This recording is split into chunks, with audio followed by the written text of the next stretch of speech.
We do not have a democracy for enlightened beings.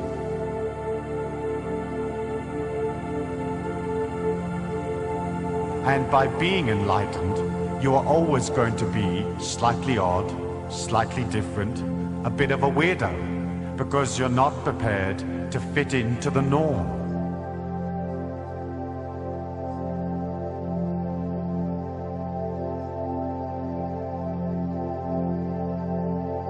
You become what I call a fringe dweller, because TikTok drives you crazy. The oohs and the ahs of life drive you nuts.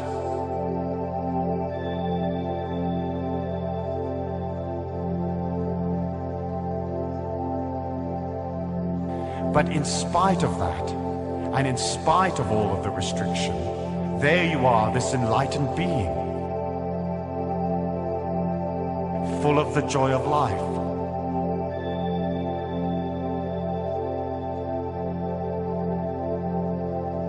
Full of the sensualness, the beauty, a part of all things.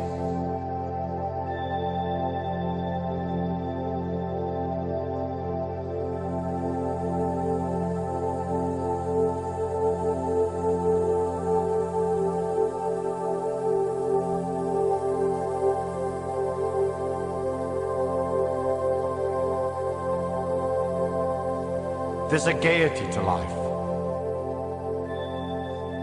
There's a carefree beauty. And as you begin to develop a philosophy of life that is carefree, you become this wonderful scamp.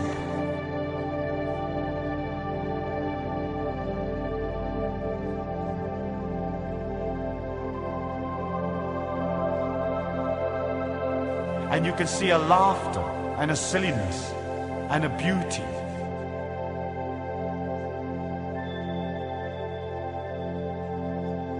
You can see the courage that is naturally inside your heart.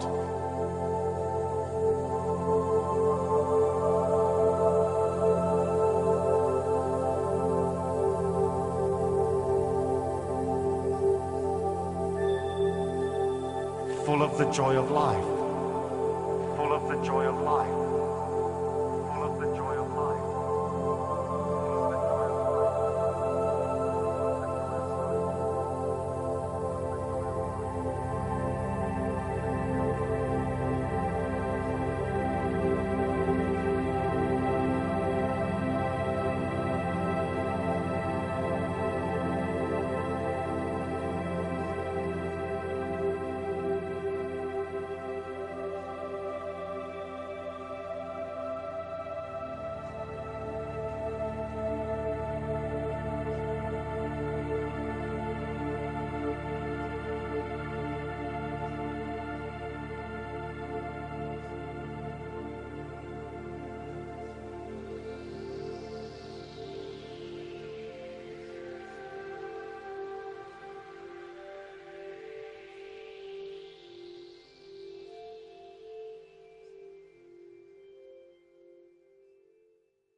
Let's look at how powerful your mind is. Let's compare your mind to the most sophisticated man-made device ever created, the computer. The average computer can hold about 250,000 pictures, 20,000 songs, and hundreds of full-length videos, nowadays on something the size of my finger. Crazy. But let's compare it to your mind. Your mind can perform an estimated 10 quadrillion operations per second without you even knowing it. Wild. Ask yourself right now, what's making your blood flow throughout your veins with the perfect amount of pressure to keep you alive? What's making your heart beat right now? Are you consciously commanding your heart to beat right now? No. What's maintaining your body core temperature to the perfect degree to keep you alive? What's doing the 6 trillion things to your 60 trillion cells every single second? It's something called your subconscious mind. This is the powerhouse to who you are. Your cat has it, even your puppy has it. But of all the things that your subconscious mind can do, it can't do one thing. And this thing can help you attract good things into your life, or it can absolutely demolish your health. What is that one thing it can't do? It can't distinguish between a real event and something you merely think about. Sounds absolutely ridiculous, right? What happens when you have a nightmare? You wake up, your heart is pounding, you're sweating, and you're anxious beyond words. The nightmare existed in your mind. You weren't in any real danger at all. But your mind didn't know that. You physiologically reacted as if the nightmare was actually taking place in reality. There was a study conducted where a doctor hooked up an elite athlete, a professional skier, to a device that measured the athlete's muscle fibers. He told the skier to merely think about skiing down a hill without moving a muscle. The act of thinking about skiing down the hill actually made the same muscle fibers that would have actually fired off if he were to be actually skiing fire off from thoughts. This has been demonstrated time after time with the placebo effect. Group A suffering from a particular illness gets prescribed a pharmaceutical FDA-approved drug specifically designed to treat that illness. Group B suffering from the same illness gets a sugar pill, thinking it's real medication. Both groups get cured. In fact, the New England Journal of Medicine published a study involving two groups suffering from the same degenerative knee disorder. Group A had a surgery designed to scope out the knee and relieve the symptoms of the disorder. Group B, with the permission of the family, had a fake surgery. A placebo surgery, thinking that they had a real surgery. Only 3 small incisions were made in the kneecap, but no real surgery was performed. Both groups reported that the surgery was a success. In fact, researchers are suggesting that a minimum of 1/3 of all medical treatment, including surgery, is due to the belief that the treatment is going to work. The placebo effect. Most people don't realize that there is also something called the nocebo effect. It's practically the opposite of the placebo effect. The mind, instead of curing illness, contributes to illness. That's what a hypochondriac is. Their belief that they're going to develop a disease actually causes them to experience the symptoms of it. Whatever belief you hold in your subconscious mind will become your reality. Bottom line. That's how hypnosis works. The hypnotist implants the idea in the back of their subject's mind, and the subject experiences whatever they hold there. If they hold the belief that there's a spider on their arm, their eyes actually see a spider on their arm. An amazing demonstration occurs when the hypnotist walks towards his subject with his finger extended. He tells the subject that his finger is hot and burning. The hypnotist slowly touches the subject on their arm, and a blister actually forms in the exact place that the finger touched. Now, this is crucial to understand in all healing. Free will, as we understand it, is practically an illusion. In fact, 2 to 4% of the time, you decide what you want to do. You actually make the decision. 96 to 98% of the time, you don't. You're on autopilot. Your subconscious mind controls your decisions 96 to 98% of the time. Don't believe me? Do you like ice cream? If you do, snap your fingers and stop liking it. Do you enjoy watching sports? Snap your fingers and stop enjoying it. You can't. 96 to 98% of the time, everything we crave, desire, and act upon comes from what we hold predominantly in the back of our subconscious minds. Whatever we hold predominantly in the back of our subconscious minds, we are attracted to in life. What happens when you buy a new car? It's the only car you see on the road for the next 2.5 weeks. You saw those cars before you bought your car, but why didn't they stand out to you? Because you didn't own that car yourself. You weren't thinking about it yourself. What you hold in your mind, you're attracted to in life. That's how subliminal ads work so effectively. They work so effectively that they are banned in over 10 countries as a way to advertise. So if what you hold in the back of your subconscious mind shapes your reality, what shapes your subconscious mind? Practically everything that you're exposed to, everything that you see, hear, smell, taste, and feel is shaping your subconscious mind. Let's look at some specifics. Television. Here's a scary stat. By the time a child finishes elementary school, that child has witnessed an estimated 8,000 simulated murders on TV. All of these extremely graphic scenes are sinking back into their minds. And don't be tricked by Hollywood or cartoons. In the most important developmental years, when a child should be taught compassion and understanding, extremely intelligent minds behind the creation of perceived harmless children's cartoons are sinking violence into the back of their minds. Don't be fooled. What are you listening to on the radio?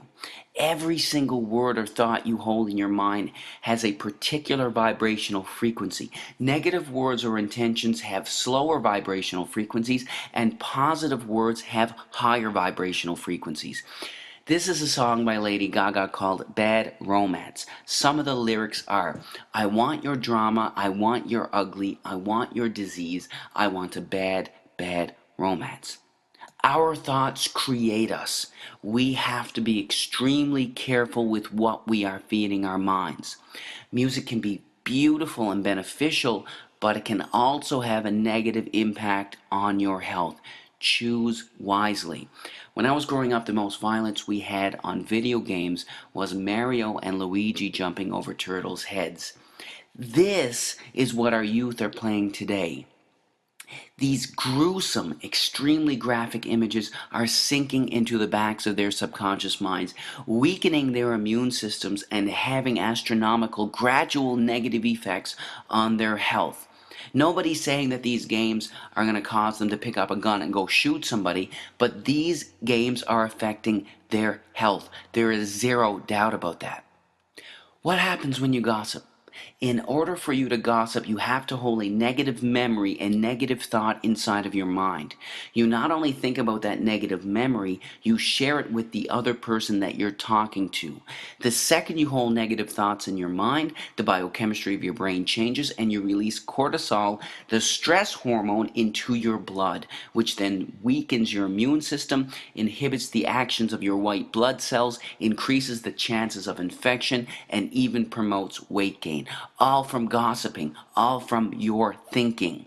You can't gossip without hurting yourself. Remember that. But of everything you can expose yourself to, there is nothing more important than the thoughts you hold in your mind. We have on average 60,000 thoughts a day. And the reality is, not only are most of these thoughts the same thoughts we had yesterday, but they are negative thoughts, either dwelling on something bad in the past or fearing something that could potentially happen in the future. The second we have these negative thoughts, the second we release cortisol, the stress hormone, into our blood. Our thoughts create us.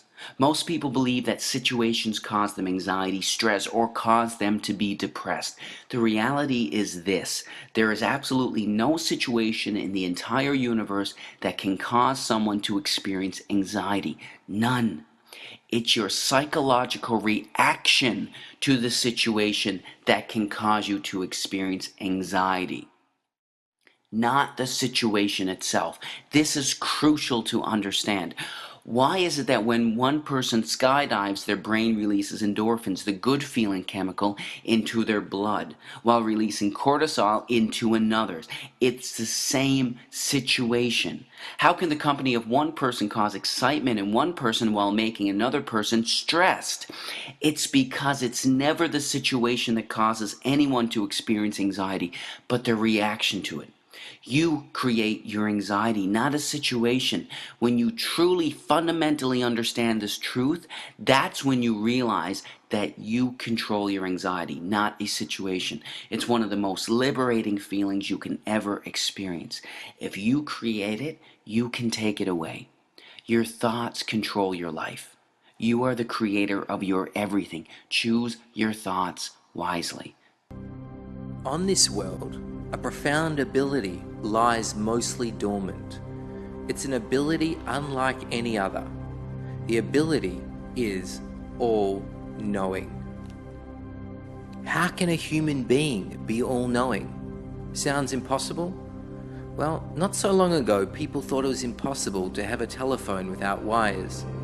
But similar to today's cell phone or wireless internet, Your brain picks up on frequencies, thought frequencies to be precise.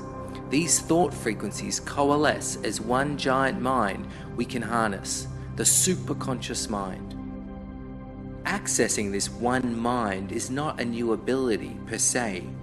It's the source of our greatest wisdom, the source of our inspiration.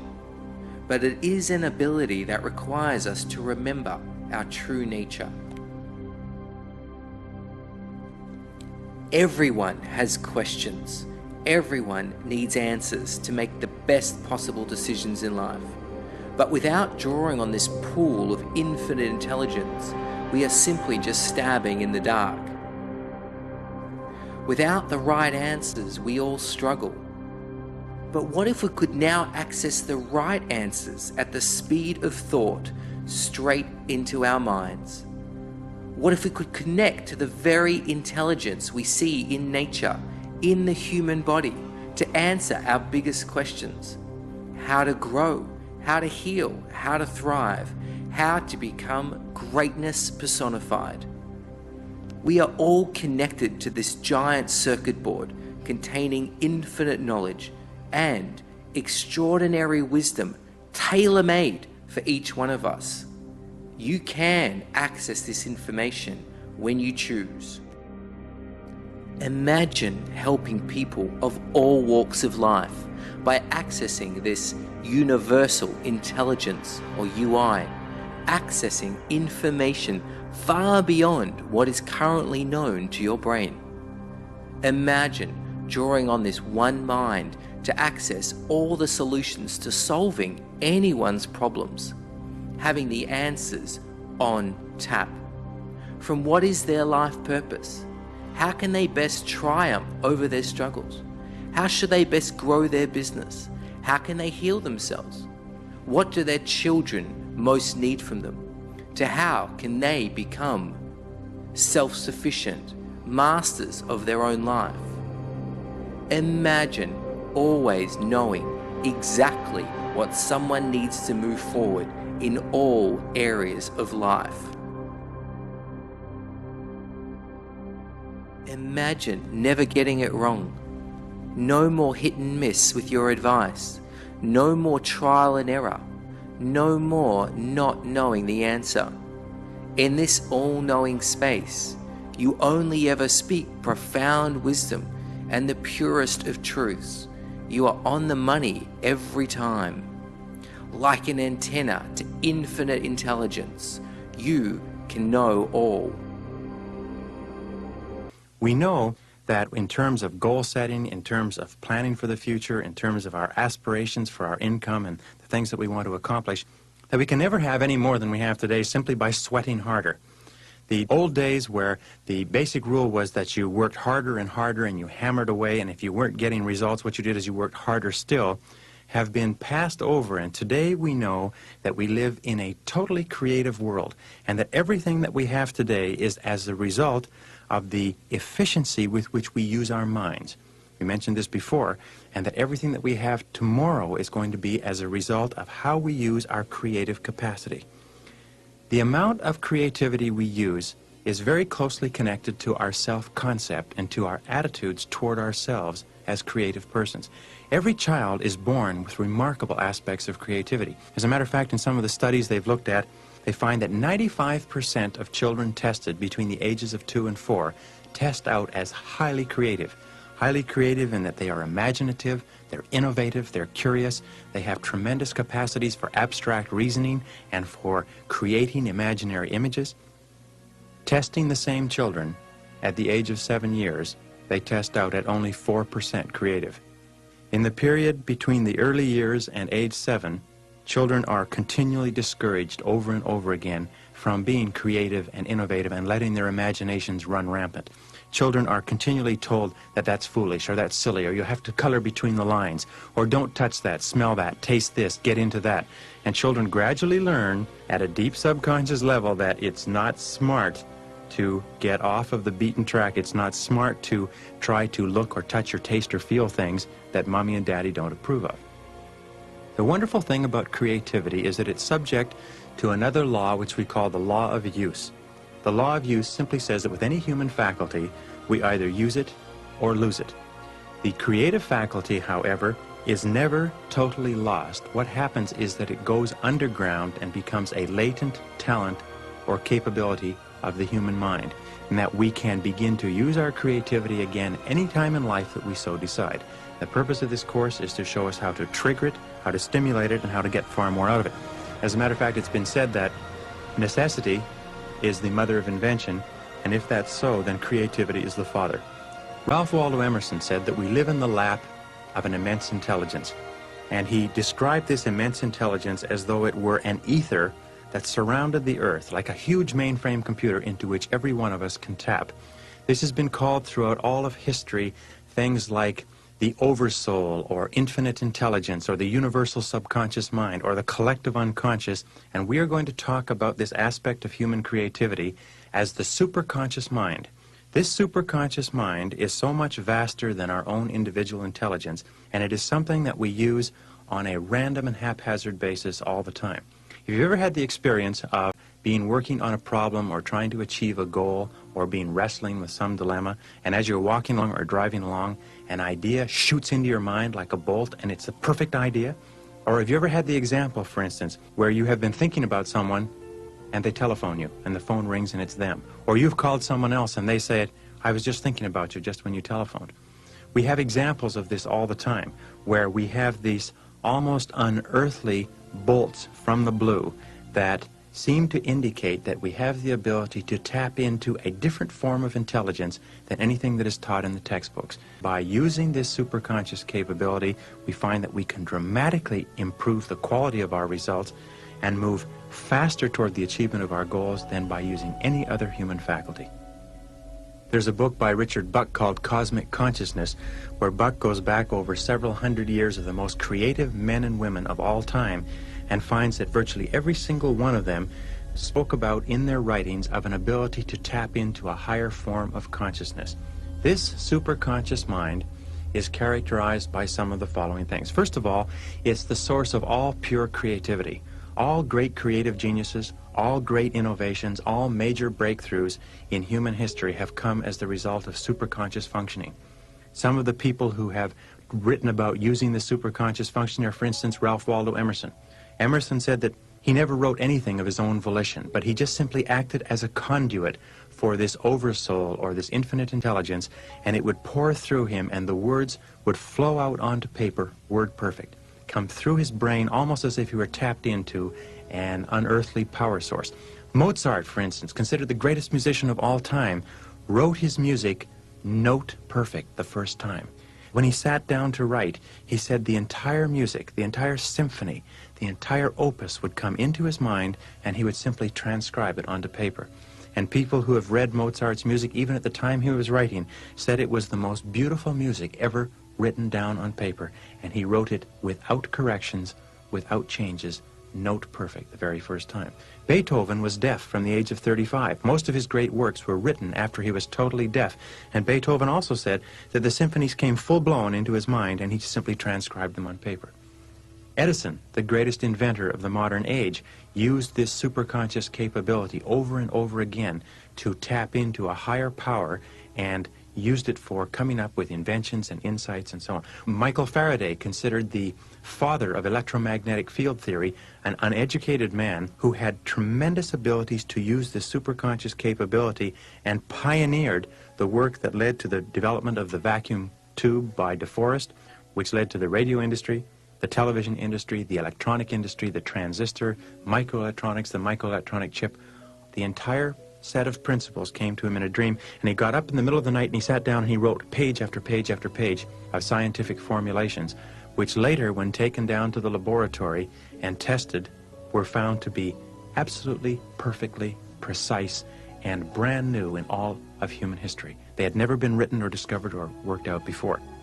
Every one of us has had the occasion of using this superconscious creativity where we're going through our day-to-day lives and we see a product or a service that we think should be used or think that somebody should be producing, and we say, I wonder why somebody doesn't offer that, or I wonder why somebody doesn't invent that. And then 2 or 3 or 4 years later, we see a major corporation comes out with exactly the product that we thought of 2 or 3 years ago, and goes on to make millions and millions of dollars?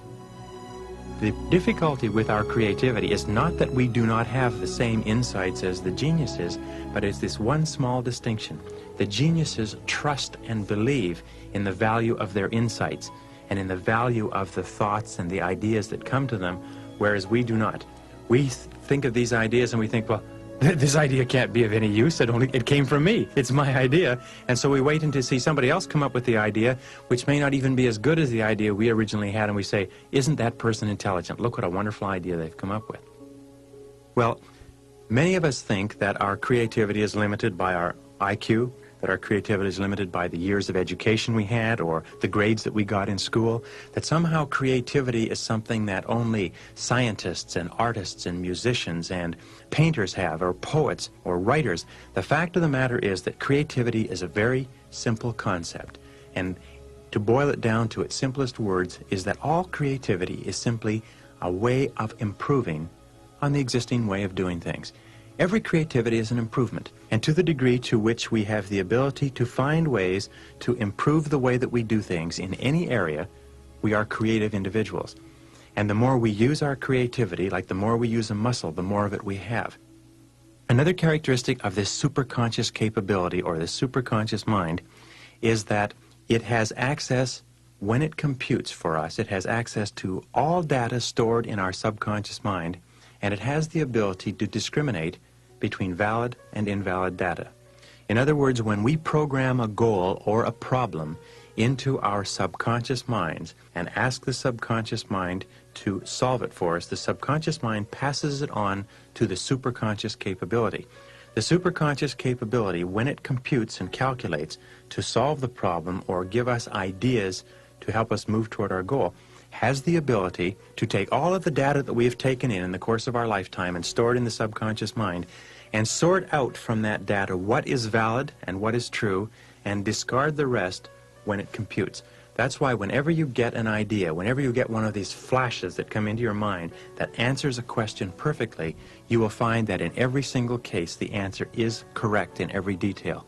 Another characteristic of this superconscious capability is that it brings us ideas that lie outside of our own individual experience. Often we will get ideas that are totally new and that come totally from outside the experience, the education, the knowledge that we've had in the past. This is why most of the great breakthroughs in science and technology today are coming from small corporations, individuals working in private research laboratories. Very few of the major breakthroughs come from the big companies. The big companies will take the major breakthroughs and develop them and commercialize them, but almost invariably, these major breakthroughs are coming from people sometimes who have not even been in the field before, but they get ideas and insights into doing things in a new or different way that are completely unique and original and that lead to the opening up of entire new industries. It reminds me of a story of a small boy who came to the scene of an accident. The police had cordoned off the road and a bridge where a truck driving at 40 or 50 miles an hour had tried to drive under the bridge and become stuck underneath the bridge. And the traffic was cordoned off, and there were several tow trucks trying to pull the truck out from under the bridge. And the little boy came to the edge of the crowd and he asked the policeman, he said, "What's going on?" And the policeman said, "Well, the truck is stuck under the bridge." He said, "What are they doing?" He said, "They're trying to pull it out." And they just weren't able to pull it out. The truck was too solidly jammed under the bridge. So the little boy looked past the policeman and looked up at him and said, "Why don't they let the air out of the tires?" And the policeman looked down at him, and he looked back at all those grown men trying to pull this truck out from under the bridge, and he shook his head and went back down the hill. And that's exactly what they did. They let the air out of the tires, and the truck just backed out as easy as pie. The little boy had the ability to see things from a different perspective, and every single one of us has that capability. The superconscious mind is the source of all creativity, all intuition, all flashes of insight, all hunches. The superconscious mind is the source of inspiration and motivation and the ability to see things in a brand new way. The superconscious mind is the source of new ideas that help us move toward goal attainment. And the superconscious mind is available to each one of us like a power source that we can plug into simply by finding the plug. Another characteristic of the superconscious mind is that it functions on a non-conscious level 24 hours per day. It is always working to resolve the problems that we are mulling over and to move us toward achieving the goals that we have programmed into the subconscious. Another characteristic of the superconscious is that it's capable of goal-oriented motivation. For goal-oriented motivation, it requires clear, specific goals. Now, you can imagine using this superconscious capability. Imagine that you had an enormous computer, the most complex computer, the most sophisticated computer ever built in the universe, and you had an entire team of the most accomplished computer experts that had ever been trained, and they were at your service. And you could go to them with any problem or any goal, and they could put it into the computer, and they could give you the answer, or they could give you the ideas that you would need to achieve the goal. Nonetheless, even with the most sophisticated computer and the most intelligent computer operators, there is nothing that they could do if you could not define the problem for them, or if you could not clearly tell them what it is that you wanted to accomplish. This is why we talked before about how important it is to have a very clear, specific idea of the goals that we want to accomplish. The superconscious mind is invariably triggered by clarity of definition and by decisiveness. The more decisive and clear we are about what we want to accomplish, what problems we want to resolve, the more rapidly the superconscious capability goes to work to bring the answers into our lives. Another characteristic of the superconscious mind in terms of goal-oriented motivation is that it releases ideas and energy for goal attainment. If ever you've had the experience of working on something that you were really excited about, that you were really emotionally involved in, something that you really wanted, or something that really inspired you, you will remember that at that point you seem to have a continuous flow of ideas and energy. You seem to be bubbling with energy. Sometimes you could go on only 4 or 5 hours sleep a night. Sometimes your mind would just crackle with ideas, and you had this feeling of continuous excitement, like sometimes you could barely sleep. This is an example of superconscious energy.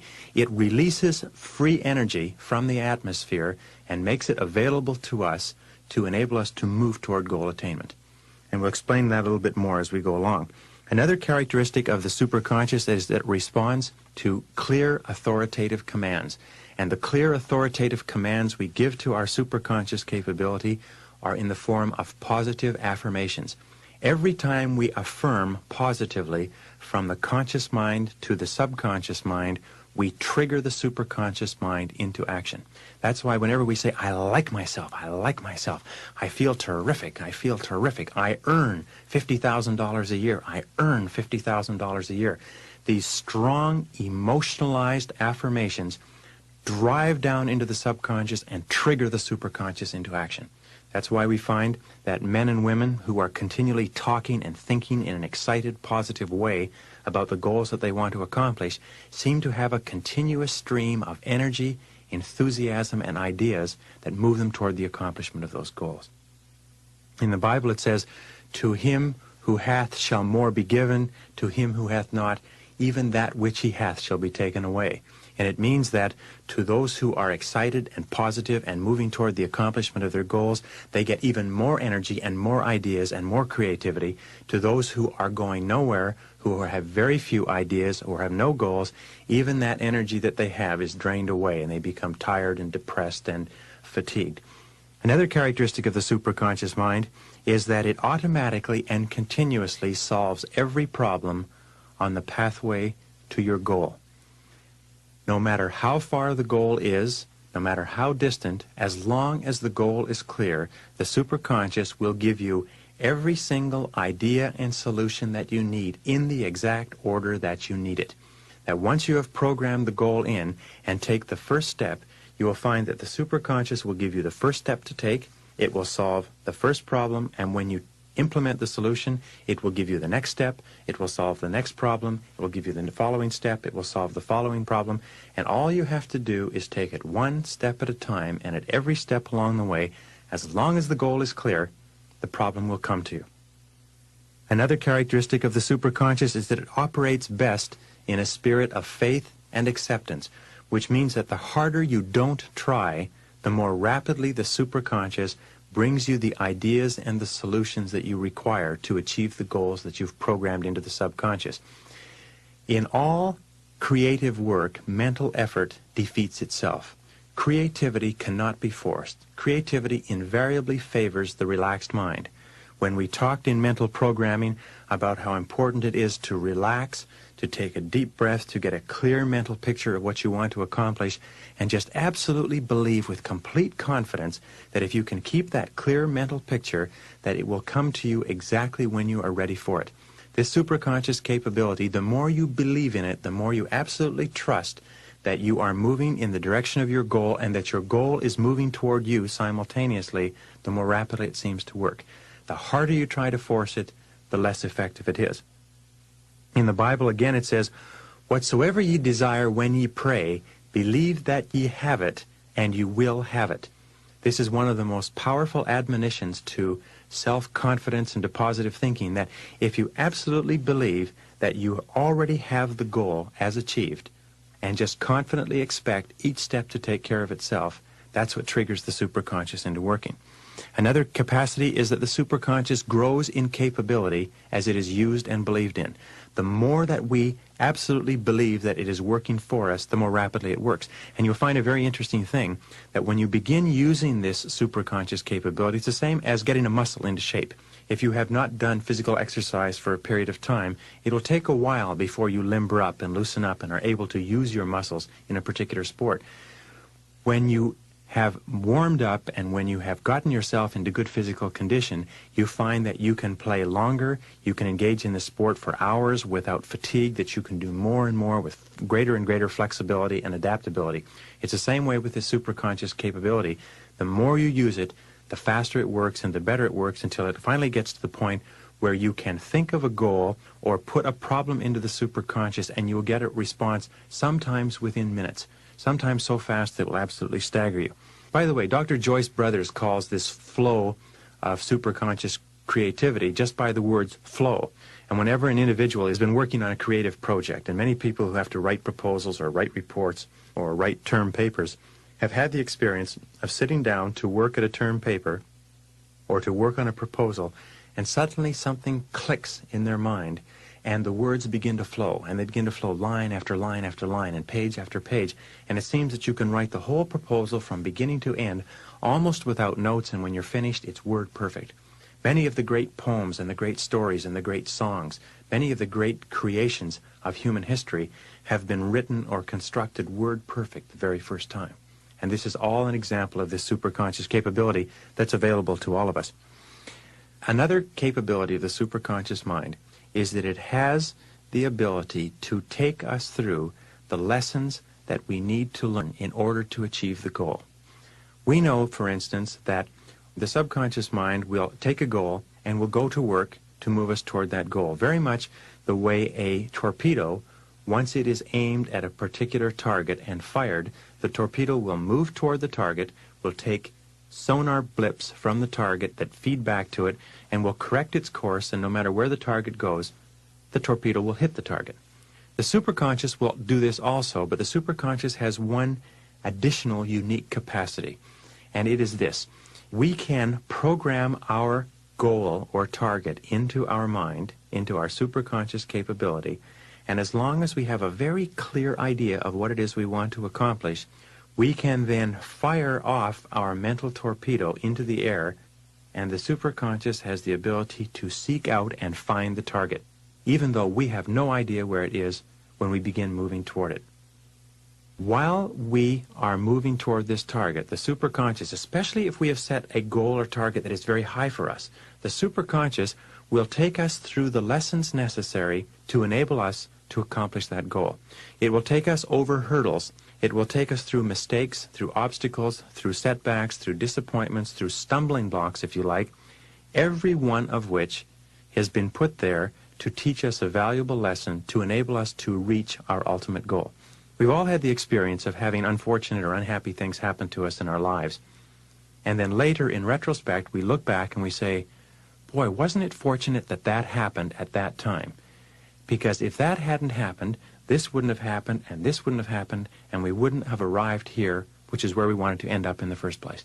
Have you had that experience? It's a very normal experience that we look back in retrospect on unfortunate occurrences and we say, boy, it was lucky that happened. Because if it hadn't happened, I wouldn't have achieved the happiness or the success that I've achieved today. On the David Susskind Show a few years ago, they had 4 young men who had earned $1 million before the age of 35. And in talking to these young men, they asked them how many different careers or businesses they had been in before they had reached the business that enabled them to become financially independent at a young age. And it turned out that they had each been in an average of 18 businesses before they reached the one that enabled them to be financially successful. Now, the logical question is this: did they fail in 17 businesses? Because that's what happened. They went in and out of 17 businesses or careers before they found the 18th one. What was the purpose of each of those 17 businesses on average? Wasn't it to teach them the essential lessons that they had to learn if they wanted to become millionaires in their mid-30s? Of course.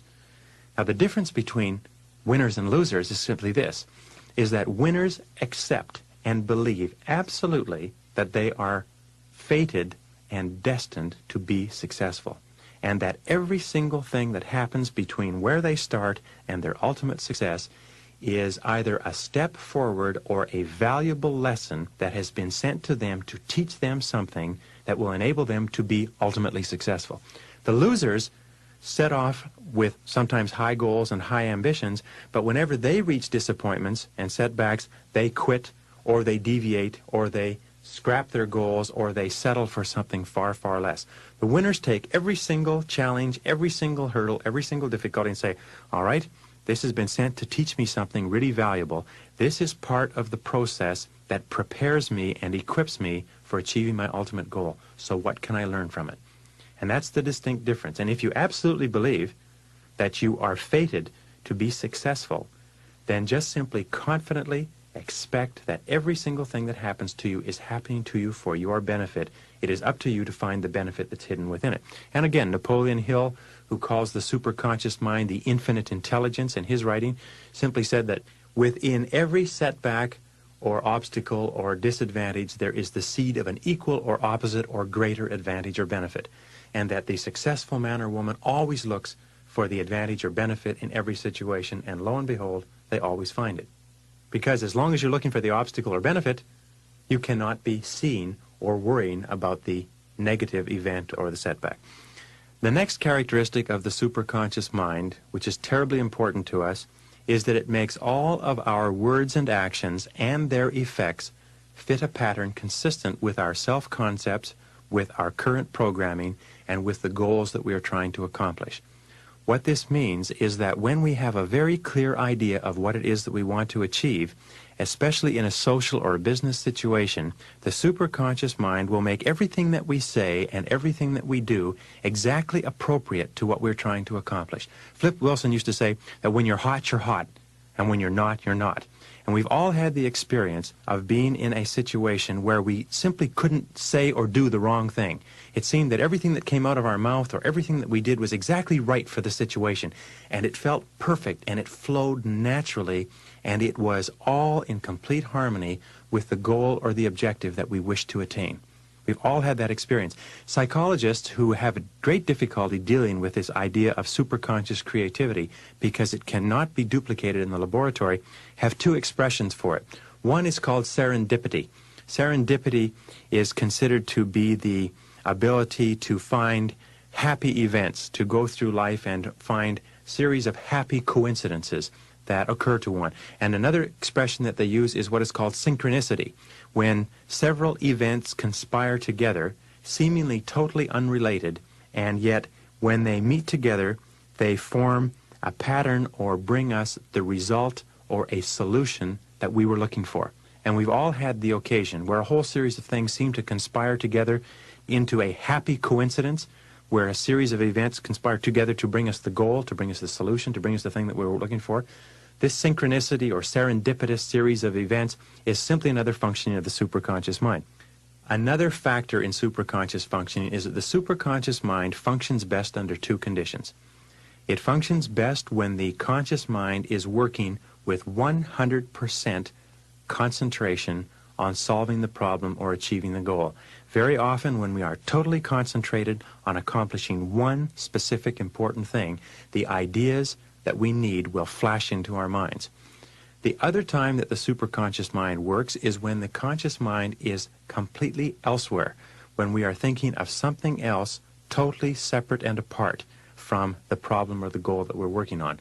Very often we'll be driving along or going for a walk or listening to a piece of music, or even in the middle of a conversation, the idea or the answer that we have been searching for will shoot into our mind with crystal clarity. The superconscious mind does not function when we are mulling over our problems or our goals. The superconscious mind only works when we are concentrating totally or when we're not thinking about it at all. So it is a very good idea to try both on every problem, to try both on every goal, and I'll give you some methods to do that in a couple of minutes. The superconscious mind also contains all monitor circuits, which means that we can use the superconscious for pre-programming. Many people have the ability to wake up in the morning without an alarm clock. This is an ability that everybody has. They can program their mind to wake up within 1 minute of a particular time, whether it's in a pitch black room, whether they've gone to bed early or late, whether they have crossed time zones, and every single time their mind goes off like a little alarm clock and wakes them at exactly the precise moment that they've programmed into it. As a matter of fact, nobody needs alarm clocks. The only reason we use alarm clocks is because we doubt this superconscious capability. Has anybody ever wondered why this works? Thousands of people don't use alarm clocks, but they very seldom sit down and say, well, why is this? Why is it that it's possible to program this time so clearly into my mind and wake up within a minute of that time? Another way that you can use this superconscious capability is in getting parking spots. Many people can get parking spots 20 out of 20 times on crowded city streets. My wife, for instance, has a series of things that she does in a given day, banks that she visits and stores and so on. Because we have 2 small children, it's not convenient to park way out in the parking lot or a long way from the entrance to these stores or shopping centers. So she has a particular parking stall in front of each place that she's going to, which she visualizes. And even on a very busy day, when she arrives there, somebody is holding the parking stall for her, and just as she arrives, not 1 car earlier, not 1 car later, the person who's holding the parking stall backs out and drives away. Anybody can use this to get parking stalls. I personally can get 2 parking stalls on a downtown street in any city in North America. You can develop it to the capability where you can win bets on it.